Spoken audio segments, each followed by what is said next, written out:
Do you love the crochet moss stitch? If you do, the cluster moss stitch might be a crochet stitch you'd like to try. Let's grab a hook and some yarn and we'll get crocheting. For today's tutorial, I'm using a size J 6.0 millimeter crochet hook. For this tutorial, I'm using a size 4 medium weight yarn in this teal color. This crochet tutorial is also written using US crochet terms. This crochet stitch requires a multiple of 3 plus 1 plus 1. We need to begin working into the second chain from the crochet hook.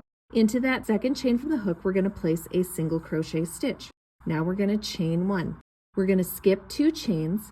Into the third chain, we're going to place 2 single crochet stitches. So there's 1 and 2. Now we repeat. Chain 1, skip 2 chains. Into the third chain, place 2 single crochet stitches. You would repeat that all the way here until you have 3 stitches left. And even when you have 3 stitches left, you would do the same thing. You would chain 1, skip 2 chains, and into the final chain for the row, you would place 2 single crochet stitches. And that completes row 1 of the cluster moss stitch. For row 2, you would begin by chaining 1 and turning your work. Now we're going to skip over these first 2 single crochets. So we're going to skip, skip, and we're going to work into that chain 1 space from the previous row. So into that chain 1 space, we're going to place 2 single crochet stitches. Now we're going to chain 1. We're going to skip over those 2 single crochet stitches from the previous row, and we're going to work into the chain 1 space from the previous row. Into that chain 1 space, again, we're going to place 2 single crochet stitches. And we're going to repeat until we get to the end here. So again, skip, skip, and into this chain 1 space, we're going to place 2 single crochet stitches.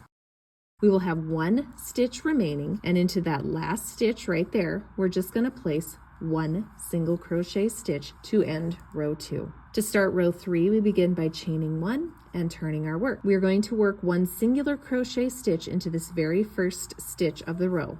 Now we're going to chain 1. We're going to skip over these 2 single crochets, and again we're going to work into the chain 1 spaces from the previous row. Into that chain 1 space, we're going to place 2 single crochet stitches.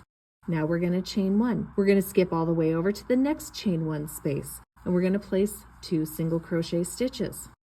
Chain 1. So we're going to skip over this single crochet, skip over this single crochet, so right into this space right here. And into that last chain 1 space, we're going to place 2 single crochet stitches to end row 3. Now for the remainder of your project, you would just alternate row 2 with row 3. And that is how you cluster moss stitch and crochet. I hope you guys found this tutorial helpful. Now, if you need slower, more detailed instructions for how to complete this crochet stitch, you can check out my YouTube channel, Hope Corner Farm Crochet, or my blog, hopecornerfarm.com, where I have a slower, more detailed tutorial for this crochet stitch. And have a wonderful day.